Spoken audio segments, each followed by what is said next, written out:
8:49 de la mañana. Espero realmente no haber ofendido a nadie. La temperatura, Yami. La temperatura actual 22 grados 8 décimas, 75% de la humedad. El cielo está mayormente nublado en esta mañana de este día lunes. Hoy, tiempo inestable, chaparrones, tormentas hacia la tarde-noche. Tiempo inestable de hoy, te digo, hasta por lo menos el jueves a la tarde. Y tenemos una máxima hoy de 29 grados. Muy bien, saludamos a Tamara Pettinato. No me digas gorila, ¿eh? No me digas gorila. Buen día, Tamara. Muy ofendida por todo lo que acabas de decir. ¿Por qué vos estuviste con los camioneros en los colectivos? No, la verdad que no. Ni siquiera estuve en la marcha virtual. No, es que se cayó el sistema, se cayó el tema. Escúchame, pero por lo menos un tuit de Viva Perón como Yami. No. Sí, entré por la ventana, pero entré por la ventana a las 11 de la noche. No, mi hermano subió una foto de mi abuelo con Perón. Ese la retuiteé, ese fue mi aporte. No, la vi la foto divina. Bien. Bueno, eso fue. A ver, arranquemos por, ya saquemos el tema del peronismo de encima y arranquemos por el tema coronavirus. Pregunta, ya contó Yami que celebró el Día de la Madre con su mamá y su abuela. Y que lo hicieron primero en el patio al aire libre que tiene en la casa de la abuela. Después se sentaron bastante alejadas en una mesa redonda, lo más alejadas que podían. Jairo contó que fue a buscar manejando a su mamá a Caballito y la llevó a Barracas y que celebraron en el auto al barrio de Caballito. Hasta Caballito. No es que la llevó a Caballito. Quedó como que le llevó Caballito. La llevó en auto a Barracas y celebraron en una plaza bastante separados, pero es la primera vez que vio la familia. Yo también fui a la casa de mi hermana tiene un jardincito y nos separamos, mi mamá en un rinconcito, mi familia en otro y la familia de mi hermana en otro rinconcito, con mesas separadas y comiendo cada uno por la tarde, fue una merienda. Gus, ¿cómo celebraste el Día de la Madre? No, bueno, lo traje a mi papá a casa, pasamos un buen rato y después lo volví a llevar para que él duerma su remanida siesta a la hora señalada, que es la típica hora en donde se acuesta. Obviamente no hubo festejo del Día de la Madre porque nosotros tenemos una pérdida bastante reciente, así que nada, después sí salimos a despejarnos un poco con mi mujer para la zona cercana al río y la verdad es que estaba lleno de gente, pero bueno, vos sabés cuál es mi pensamiento acerca de eso, así que me parece que la gente estaba pasándola realmente bien. Sí, vi algunos partidos de fútbol que me parecían innecesarios, pero bueno, había muchísima gente en la zona cercana al río y todos bastante, por lo pronto con caras de felicidad, que es lo que uno espera que la gente, aunque sea, tenga ciertos respiros. ¿Tamara? Muy mal ustedes, primero, los quiero juzgar, si me disculpan a todos, muy mal. Lo pasé de ninguna manera, fui a visitar a mi madre, le dije que no, me peleé con todos mis hermanos porque ellos sí fueron. Mamá nos había dicho que no vayamos y mis hermanos insistieron, que queremos ir, y mamá es medio floja, les terminé diciendo, bueno, está bien, vengan a merendar. Fueron, tienen una terraza igual, se vieron a distancia, pero yo preferí no ir porque no, dije, yo no voy a cargar, si la contagian van a cargar ustedes, o sea, yo no, prefiero que no, aparte me parece un día que tampoco es, es una fecha inventada después de todo, así que no, le alcancé unas empanadas desde el auto, ni me bajé y me volví a casa. ¿Vos todavía no la viste en todos estos meses a tu hija? No, a veces la veo porque le llevo cosas, le alcanzo algo así, pero desde el auto, no es que la voy a visitar y me quedo a merendar o voy a cenar o viene acá a mi casa, no. Vive acá a 20 cuadras de mi casa, entonces a veces le llevo algo y la veo así. El otro día le tuve que dejar por primera vez a mi hijo igual. En estos 7 meses sí o sí le tuve que dejar a mi hijo porque tenía que hacer una cosa médica. Y fue terrible porque Milo se baja del auto con barbijo, ella estaba con barbijo, y Milo me mira a mí y me dice, ¿la puedo abrazar? Entonces mi mamá rompe en llanto, porque fue muy fuerte que la iba a abrazar, se frena él, me mira, me dice, ¿la puedo abrazar? Y le dije, sí. Entonces se abrazaron, mamá llorando, desquiciada. Estuvo mal. Claro, ¿Para qué hiciste todo con tu hermano, tus hermanos? Lugar? Bueno, pero escúchame, uno la abuela con barbijo, él con barbijo, mirando uno para cada lado, un abracito así en la calle. O sea, si la contagia, la contagió Milo, vos no la contagiaste. No, esto fue hace como 2 semanas. Perdón. Tu vieja ganó 5 años de vida con ese abrazo. Claro, o sea, él preguntándome, ¿la puedo abrazar? Mi mamá llorando, que le voy a decir, no se toquen, no pude. Di la autorización. Igual ya pasaron 2 semanas y se ve que no la contagió. Pero bueno. Y Gus, ¿vos qué pensás de todo? Porque vos tenés una visión un poco más libre que nosotros respecto de esto, o más diciendo, bueno, hay un momento donde hay otra cosa que la salud, o que la salud del coronavirus. La escuchás a mí, me escuchás a mí, la escuchás a Tamara, la escuchás a cada uno de nosotros con sus estrategias. ¿Qué opinás?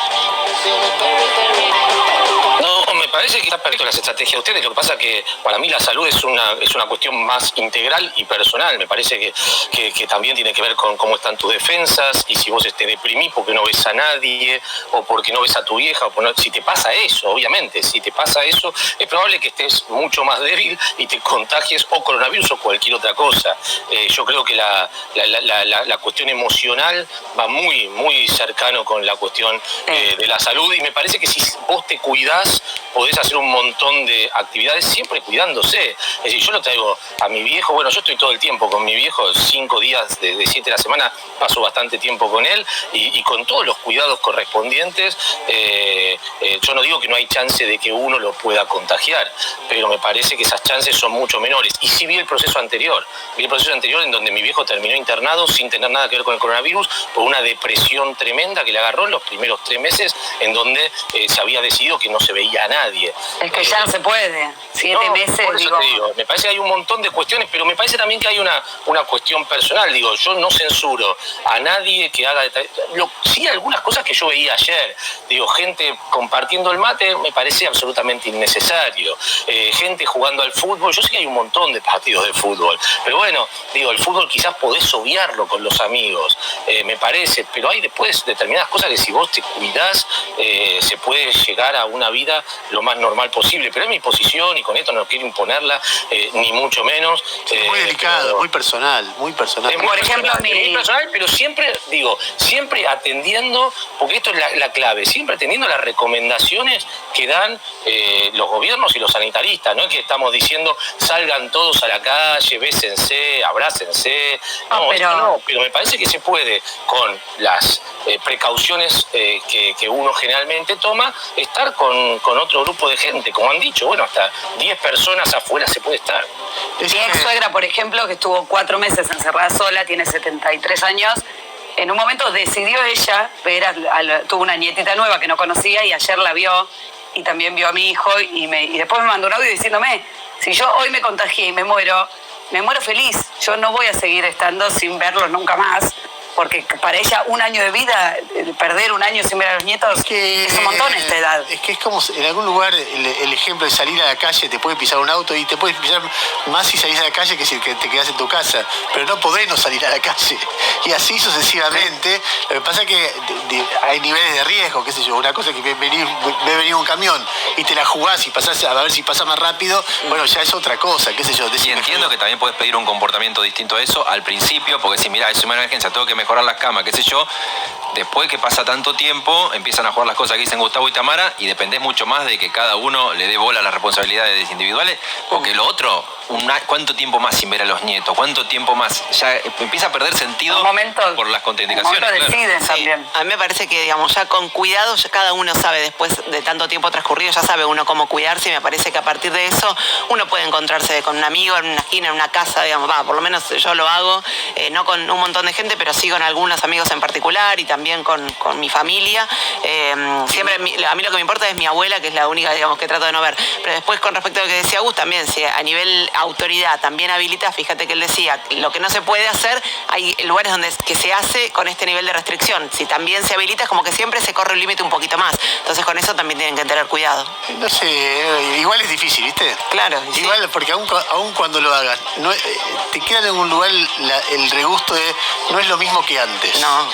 Esa historia que está bien, nos juntamos pero en 3 montoncitos, o nos juntamos pero al aire libre, o nos juntamos pero en una plaza, nos juntamos pero yo no voy, o nos juntamos y no es lo mismo, nos juntamos pero cuidándonos. Ya te da ganas de que el tarrito de lavandina y de alcohol no esté, por Dios, que los barbijos lo mismo, ya está.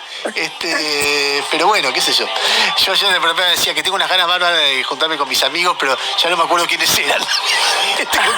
que Gustavo. Nos van a quedar menos amigos, digámoslo. No, No, te va a quedar la excusa para limpiar aquello que no querías ver más. Claro. No, mira la pandemia, pero ya se vacunaron 3 veces. No, está muy grave.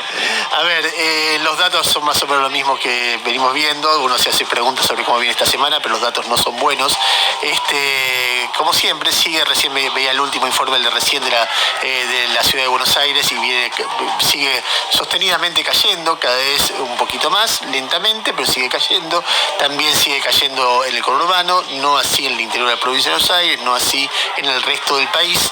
En un contexto internacional donde todo el mundo está esperando la vacuna, cruzando los dedos, pero desesperados por la vacuna, porque vos ves Europa y hay que ser muy necio para no ver que lo que está pasando en Europa es tremendamente preocupante. Hoy a la mañana lo explicaba, vino Mariano y me vio viendo los datos país por país, y yo le mostraba las filminas, es decir, los croquis, y vos veías España, y España tiene una montañita, un valle que dura unos meses y después una montañota, o sea, y estamos hablando de cantidad de casos. La montañita era la vez pasada cuando tuvo, 35.000 muertos declarados. Después caen los casos a cero y hoy tiene una montaña de casos mucho mayor. Y le mostraba Francia, lo mismo, montañita, valle, un pico enorme. El Reino Unido, lo mismo, montañita, valle, se dispara como todo. Y lo mismo Alemania, lo mismo Holanda, casi todos los países de Europa están viviendo eso. Y cuando te mirás en la cantidad de fallecidos, vos ves que hay una montaña, un valle y una insinuación de algo que empieza a crecer. No es el mismo codo, es como que los muertos están muy por detrás de los casos. Pero es obvio que si vos tenés 5 veces más casos que tuviste antes, como mínimo vas a tener la misma cantidad de fallecidos en pocas semanas. O sea, Europa está viviendo una ola realmente, una segunda ola muy fuerte en cantidad de casos, que se va a registrar, por ahí no en la misma proporción, pero sí en una gran cantidad de fallecidos también. Y entonces cuando uno ve eso dice, bueno, pero nosotros ¿qué nos va a pasar? Estamos en la primera ola, después viene un valle, como ahora empieza a aparecer en la capital y en el conurbano, y después vuelve una segunda ola, y todos estamos rezando que la vacuna aparezca en el medio. Si la vacuna aparece, como dicen, en noviembre, entre noviembre y marzo, gran parte de la sociedad argentina estará, sobre todo los grupos de riesgo, vacunada, y entonces la posibilidad de que una segunda ola nos afecte nuestra vida cotidiana y nuestra vida en general va a ser un poco menor. Así que ahí está un poco toda la cobertura del coronavirus de esta mañana, y nos metemos en el segundo tema, que es un tema realmente en términos de política internacional muy apasionante y muy interesante, que tiene que ver con un nombre propio, que es el de Evo Morales. El partido de Evo Morales, según todos los datos que hay desde Bolivia, ha ganado la elección boliviana, con lo cual el movimiento del socialismo vuelve al poder en Bolivia. Los datos que hay son de 52 a 35. Nadie esperaba semejante apoyo popular al movimiento del socialismo, con lo cual ayer incluso Yanina Áñez, la presidenta de facto que tiene Bolivia, reconoció la victoria. Esto primero es una gran noticia porque vuelve la democracia a Bolivia. Ustedes recordarán que esto empieza cuando Evo Morales tiene una limitación constitucional para ser reelecto, llama un plebiscito y es derrotado en ese plebiscito, y pese a eso encuentra una trampita para presentarse a la reelección. Evo Morales, que fue un gran gobernante, probablemente el mejor presidente de la historia boliviana, y creo que hay muchos datos para fundamentar esto, comete ese error guiado por la ambición de creerse imprescindible. Cuando se va a las urnas empiezan las denuncias de fraude, y en medio del ruido y los conflictos callejeros por la denuncia de fraude, el ejército toma el poder e interrumpe el proceso democrático. En ese momento asume Yanina Áñez y se produce un momento de persecución y asesinatos, crímenes en las calles, el ejército toma el poder. Bueno, Evo Morales es perseguido como una rata y termina en la Argentina sin que tener una sola causa en contra de él. La verdad que es un personaje que, incluso con su error, me parece tremendamente positivo para la historia boliviana, para la historia económica, para la historia política, para la historia de que la inmensa mayoría del pueblo boliviano sienta que gobierna uno parecido a su pueblo y no alguien que viene a estudiar en Estados Unidos como era el presidente que estuvo antes que él. Bueno, Bueno, Evo Morales no va a gobernar Bolivia ahora. El que va a gobernar el presidente se llama Luis Arce. Luis Arce ha sido su ministro de Economía, fue uno de los hacedores de lo que se podría denominar el milagro boliviano. Es un hombre que tuvo cáncer de riñón, que después de tener cáncer volvió a trabajar en el equipo de Evo Morales y terminó muy mal con él. Se terminó peleado justamente por el intento de Evo Morales de perpetuarse en el poder y por la cantidad de... A ver, el grupo de Evo Morales es un grupo que lo rodea, es un grupo muy fundamentalista, mucho más que él. Habla de la inteligencia de Evo Morales de poner un moderado, muy parecido a lo que hizo Cristina con Alberto, sin tener el drama que había de la interrupción constitucional y la persecución que tuvo Evo Morales. El segundo, ahí no tengo el nombre, Choquinagua creo que se llama, el candidato a vicepresidente, que va a ser Choquehuanca, era un opositor dentro del MAS a Evo Morales, un hombre muy popular también. La gran pregunta en Bolivia es parecida a la de Argentina, hay una gran crisis económica, Bolivia está muy polarizada, 50 versus 40, porque hay 10-12% que forman parte de un voto de derecha terrible, racista, el de Luis Camacho, el del líder de Santa Cruz de la Sierra. Y entonces la pregunta es, con menos 11 de PBI, con caída de los precios de los hidrocarburos, que es el principal elemento de exportación de Bolivia, o sea, de generación de riqueza, ¿cómo va a gobernar el MAS ahora? Pero lo primero que hay que decir, yo hubiera votado sin duda por Luis Arce, y me alegra mucho que vuelva, lo que más me alegra es que Bolivia tenga recursos democráticos que no tuvo Brasil al proscribir a Lula y al sacar de una manera horrible al PT del poder, y que no tiene Venezuela al proscribir y perseguir a la oposición en Venezuela, con lo cual que vuelva un país a la legión o a la cantidad de países democráticos en América y que vuelva, pese a la proscripción que intentaron, que vuelva el MAS a ganar, me parece que es bueno para la democracia en América Latina. Bueno, dicho todo esto, y simplemente para ir cerrando la parte de audios y darle pie a la parte política, darle pie a Gustavo con algo que hay de política y deportes, y de economía y deportes, y de negocios y deportes, y después a Jairo para hablar del Plan Guzmán. Hoy es un día muy importante porque vuelve a tener poder Guzmán dentro del gabinete económico, con un poder muy, muy importante y muy concentrado en él. Pero antes de todo esto, simplemente algunas voces del 17 de octubre que merecen ser escuchadas, porque yo tengo una visión crítica, y ahora lo que vas a escuchar son algo de los discursos. Alberto Fernández, el presidente de la Nación, en el Día de la Lealtad. Escuchá. Una y mil veces hicieron lo necesario para que el peronismo desaparezca de esta tierra. Una y mil veces lo mataron, una y mil veces lo proscribieron. Tuvimos que pasar con nuestro líder 18 años exiliados. Vivir en una tierra donde el nombre de Perón y de Evita no podía pronunciarse. Vivir en una tierra donde una marcha estaba prohibida. ¿Y por qué? Solamente porque habíamos llegado a las entrañas mismas del pueblo y le habíamos dado a ese pueblo los derechos que ese pueblo reclamaba. Muy bien, un poquito más del presidente de la Nación, dale. Todos nuestros gobernadores, todos, y los que están acá, somos los gobernantes de la pandemia. Y así nos recordarán. Nos habrá tocado sobrepasar el momento más difícil que el mundo ha experimentado, que derrumbó las economías de todo el mundo, y que en una Argentina en crisis, como era la Argentina de diciembre del año 2019, esa pandemia la condenó infinitamente más, hizo un daño infinitamente mayor. Sin embargo, ahí lo veo al gobernador Silioto, que hoy me decía, Sergio, el gobernador de La Pampa, Dios debe ser peronista, porque menos mal que el peronismo está gobernando la Argentina en este momento. Muy bien, Alberto Fernández también habló de cómo reconstruir la Argentina sin odios. Escucha. A esta Argentina que se enferma, la vamos a curar nosotros. Y la vamos a curar como siempre hizo el peronismo, sin odios. Sin odios. Las víctimas del odio fuimos nosotros. A nosotros, en nombre de la libertad, nos echaban del gobierno.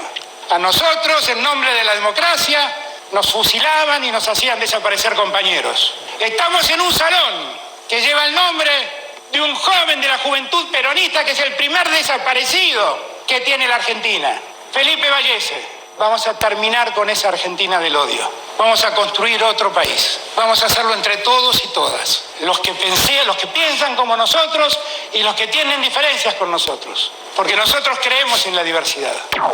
Muy bien, Hugo Moyano también dijo lo siguiente, escuchá. Queremos transmitirle con esto el respaldo a nuestro gobierno en conjunto conjunto, en general, empezando por el presidente, la vicepresidenta, los diputados, los senadores, todos son nuestro gobierno. Y queremos con esto responderle y demostrarle el apoyo que tiene de la inmensa mayoría de los trabajadores. Yo les puedo asegurar que los trabajadores están pasando necesidades difíciles, pero no dejan de reconocer en muchos casos el esfuerzo que está haciendo el gobierno para salir de la situación que nos dejó el gobierno anterior y desgraciadamente que nos llevó esta pandemia que estamos sufriendo. Hugo Moyano también dijo esto. Bueno, las marchas esas cuando salen las señoras bien alimentadas, su buena ropa, todo, a decir lo que dicen, yo no le veo mucho sentido, sinceramente, no, ni siquiera me llama la atención porque es tan absurdo las cosas que dicen y que plantean. No hay libertad, dice. Si no hubiera libertad no estaría en un momento donde está prohibido andar sin el tapaboca. No quiero ofender a boca, no sé cómo es. En un momento como ese, y ellos están como si no pasara nada, y dicen no hay libertad, no hay libertad, si no hubiera libertad no estarían haciendo lo que están haciendo. Sin embargo, lo siguen haciendo. Bueno, pues tienen el derecho también de la protesta, pero realmente no le veo sentido. Muy bien, un poco de color, camioneros y choripanes, escucha. Para vos, Jorgito, el choripán móvil, mirá.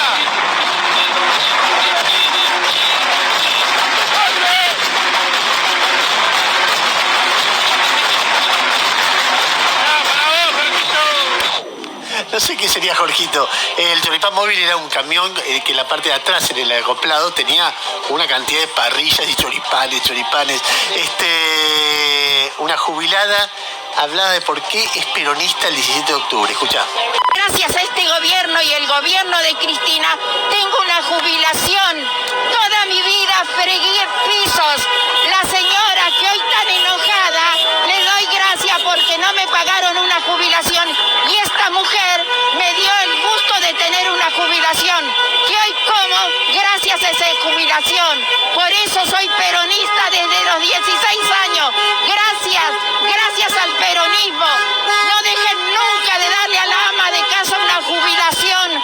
Vivimos gracias a eso y tenemos los remedios. Gracias, presidente. Gracias, señora. Gracias, Evita. Gracias, Perón. Y así como hoy yo criticaba la visión sesgada que percibí en el acto del 17 de octubre, y el antiperonismo tiene que escuchar esto, porque esto es lo que explica, y son medidas que son tan defendibles, esto es lo que explica que el peronismo perdure tanto tiempo en la historia argentina, porque esta mujer dice, las señoras que salen a protestar no me pagaban la jubilación y me la pagó el peronismo. Y ahí hay un argumento que es tremendo, de fuerte, de sólido y de contundente. Es muy raro que a veces desde el antiperonismo no sean capaces de escuchar esas cosas que se dicen. Por otra parte, en la caravana se cantaba Alberto Presidente. Escuchá.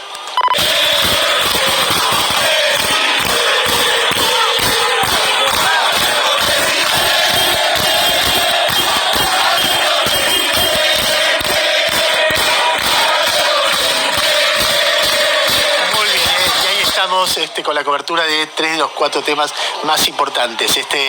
Ya vamos con el tema económico, que es un paquetón, y con el recreo de Tamara, por supuesto que sí, pero antes de eso, Gustavo, y el negocio, hay un lío bárbaro, hay una noticia importantísima, que es cómo está cambiando el negocio de la televisación del fútbol argentino.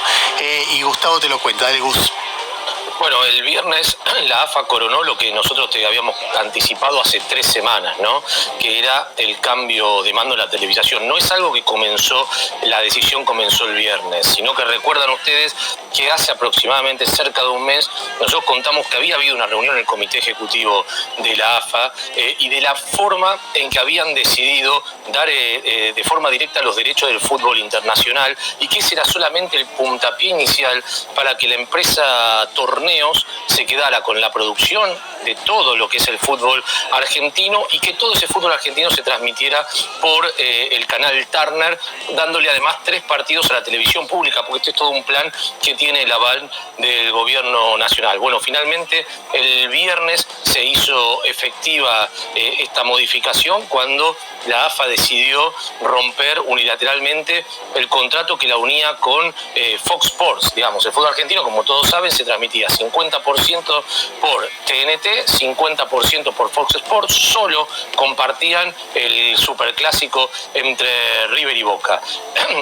Directamente AFA rompe unilateralmente la parte que le corresponde a Fox Sports y hoy se sentará a negociar, aunque el negocio ya está cerrado, con TNT para venderle el otro 50% a cambio de una cifra que todavía no está muy bien establecida, pero se habla que sería por lo menos una especie de llave de unos 10 millones de dólares más y que a cambio de eso TNT tendría la posibilidad de extender su contrato mínimo hasta el 2027. Recuerden que el contrato del fútbol termina en el 2022. Bueno, a cambio de que ponga mucha más guita y que se quede con toda la televisación, le van a extender el contrato hasta el 2027. ¿En qué se basa la AFA? Bueno, en una cuestión legal que no parece tener mucho sustento, que supuestamente Disney no le comunicó, o Fox Sports en este caso, no le comunicó la fusión entre ESPN y Fox Sports que se hizo a partir de la mega compra. Disney compró todo lo que tiene que ver con Fox, no en la Argentina, sino a nivel regional. La verdad es que en este momento alguien dirá, bueno, ¿tenía que informarlo o no? Porque en realidad en defensa de la competencia todavía no está saldada esa discusión. Pero lo cierto, hablando con los dirigentes de la AFA ya en su momento, te decía, nosotros vamos a romper unilateralmente el contrato. Y cuando uno decía, pero los tipos estuvieron pagando su parte en la pandemia, te van a hacer un juicio gigantesco. Ese sí, pero el contrato está en pesos. Y el juicio se va a pagar con suerte de acá 6, 7 años. ¿Vos viste el valor del dólar? Nosotros ahora vamos a cerrar con TNT un valor dólar. Dice, con el 5% de lo que no va a pagar TNT, nosotros pagamos el juicio en pesos que nos va a hacer Fox Sports. Con lo cual a ellos les cierran por todos lados. Esto tiene la contraparte de Boca y River, que no querían saber nada, no tanto con romper o no romper con Fox, sino que esto viene de lo que yo les había contado antes.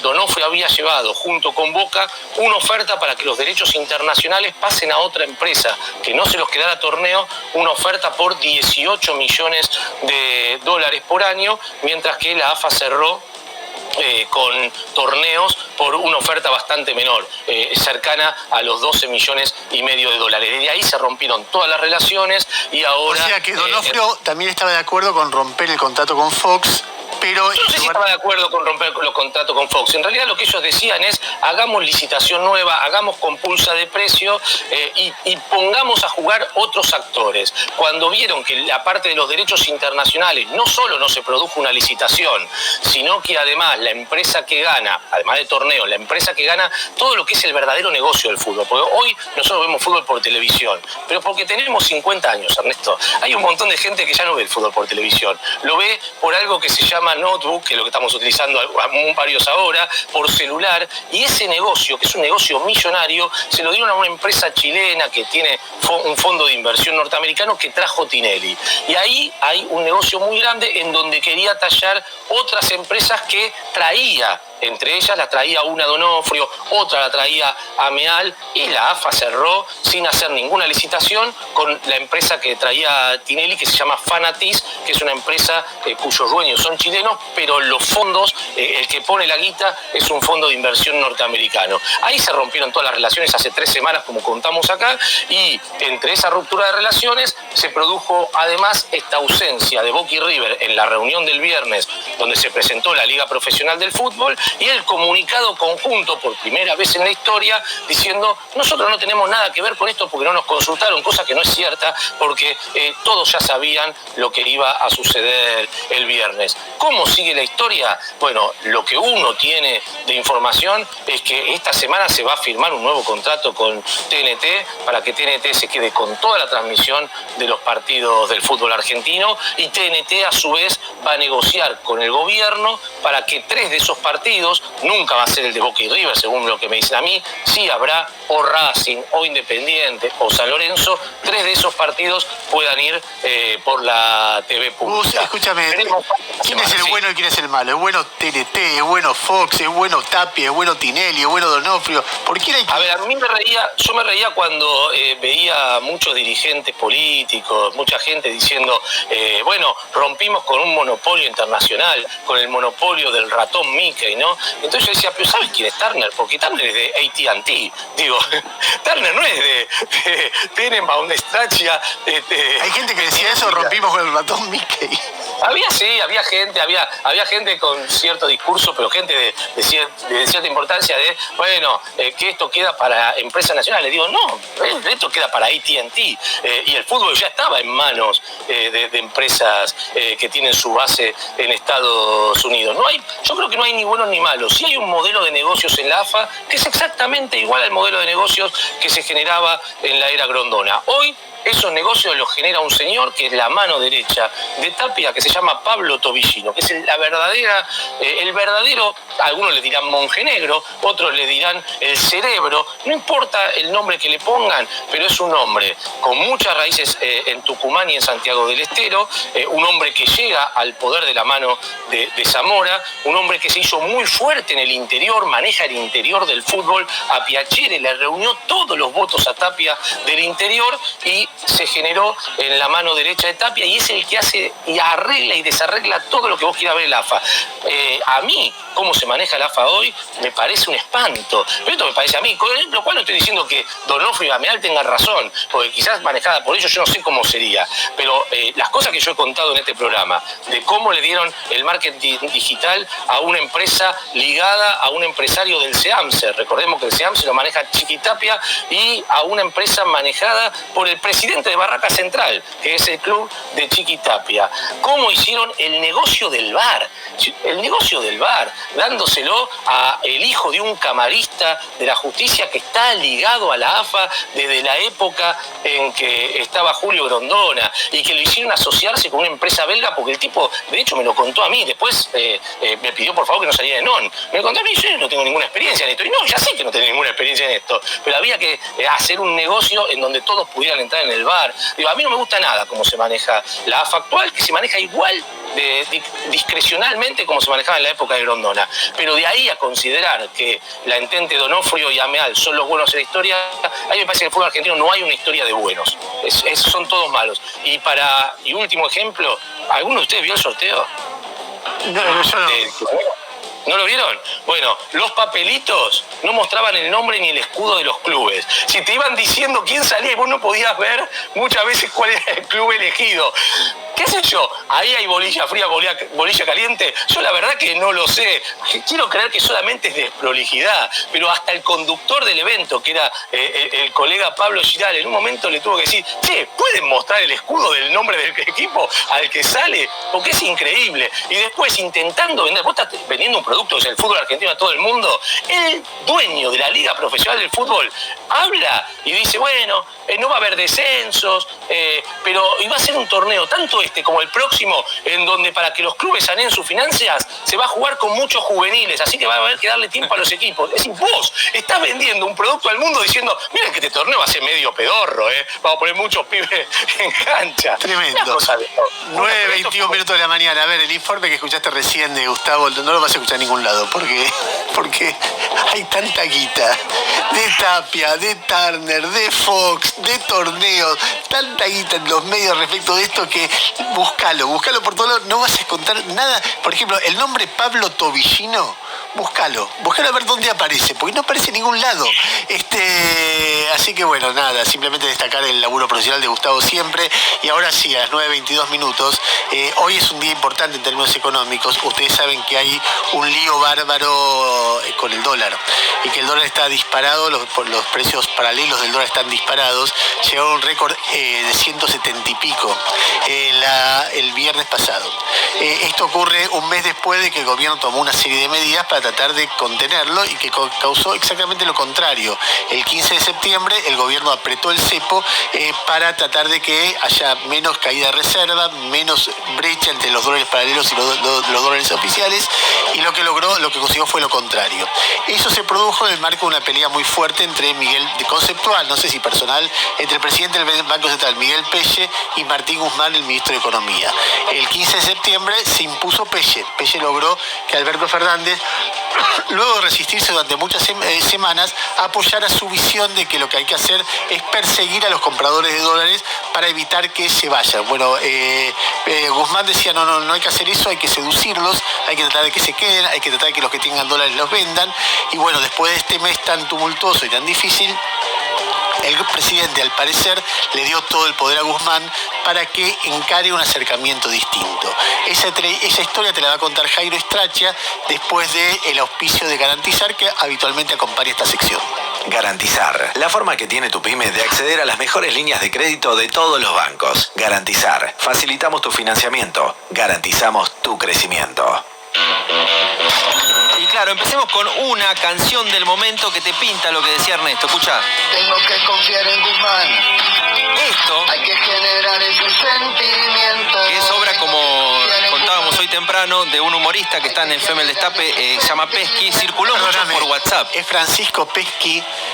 Gus y yo lo conocemos mucho desde cuando empezó, porque laburamos con él en Mitre, un gran tipo y un tipo talentosísimo. Déjalo en loop, Balma, porque un poco se transformó, sin saberlo, y por esta viralización en WhatsApp, de lo que es el clima del momento. Tengo que confiar en Guzmán, hay que generar ese sentimiento, y es básicamente la política de hoy en adelante del presidente Alberto Fernández para que le crean en el mercado financiero lo que dijo cuando el viernes, ante el coloquio de IDEA, anunció una medida que era un giro de 180 grados en la política que venía dando bastante errática, intentos de contener el dólar. Imagínate este contexto: dólar paralelo, blue, 178 pesos. Cuando empieza a hablar Guzmán, el contado con liquidación paralelo legal financiero que usan las empresas y los fondos de inversión subiendo casi al ritmo del blue, 175. Y Guzmán hace un anuncio de giro de política en el coloquio de IDEA. No es que lo anunció en una conferencia de prensa, que sacó un comunicado. En el lugar de los empresarios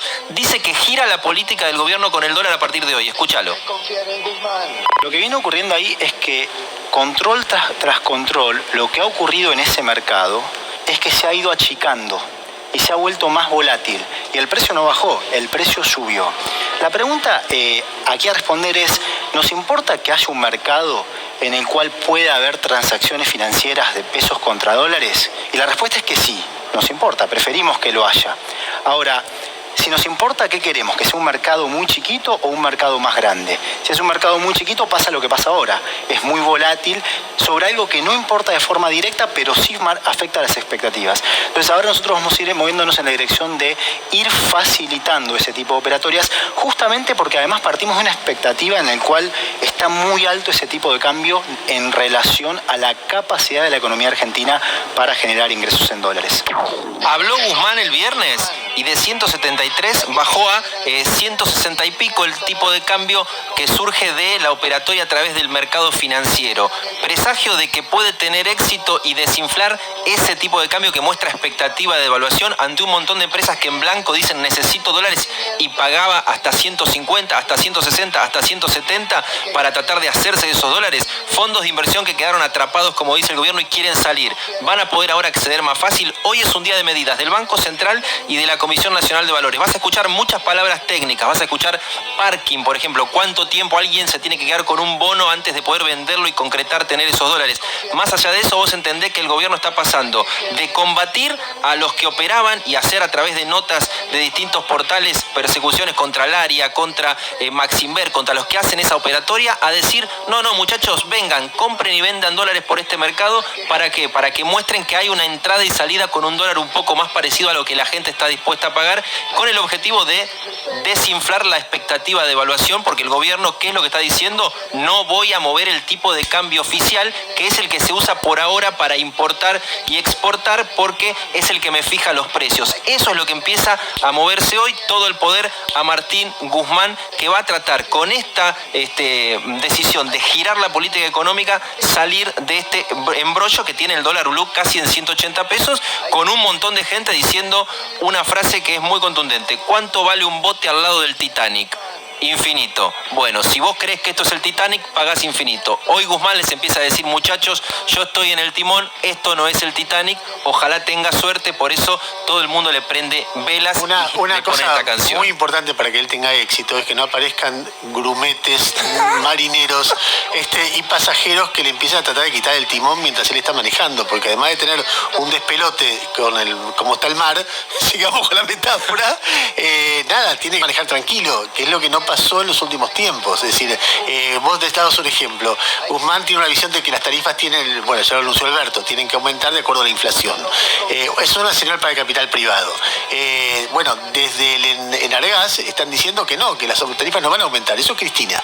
Entonces, ¿cómo va a operar la relación Cristina, Alberto y yo en esa capacidad o no que tenga Guzmán para manejar la cuestión? Después la cuestión es que además la emboca, que es otra cuestión, pero en principio, si él es el que va a tener el poder de decidirlo, bueno, tienen que, obviamente, negociar. Vos decías Cecilia Todesca, que es el cerebro económico de Alberto, también lo apoya, y si es Cecilia Todesca, también es Matías Culfas. Entonces hay una cosa bastante como unificada respecto de cómo Martín Guzmán, que es un tipo muy se lo ve tranquilo siempre, ojalá, para mí hay una jugada muy fuerte. Ahora tienen que dejarlo, no tienen que empezar a ver el ruido político que caracterizó tanto a la conducción del Frente de Todos, ¿no? Y en ese punto la palabra paciencia que usa Cecilia Todesca tiene una explicación.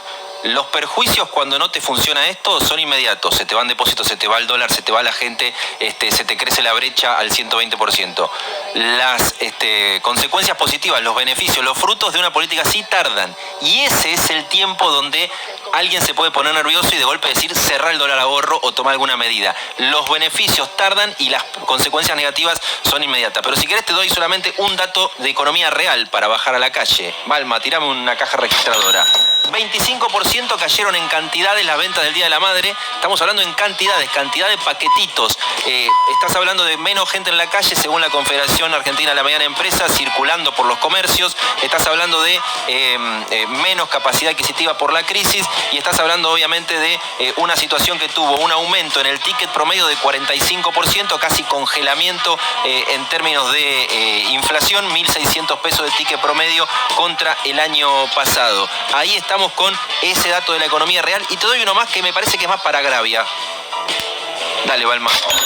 280 pesos el kilo de tomate. Sí, vos me dirás, no es época, es cierto, estamos fuera de estacionalidad con el tomate, pero el tema de los incendios le pegó a muchas de las quintas y al trayecto que hacen los camiones para venir con los tomates, y ahí vos tenés hoy el kilo en 280 mangos. En septiembre había subido 35%. ¿Dónde lo compraste? Bueno, en Caballito tenés 280 mangos, Gravia. No en mi Caballito. En Barraca yo tengo 200 mangos el kilo de tomate, pero sí está muy complicado por el impacto inflacionario en general en las verduras, pero con el tomate por los incendios también. Simplemente como para ir cerrando un consejo: busquen la bolsa agroecológica. La bolsa agroecológica son 9 kilos de verdura a 900 pesos.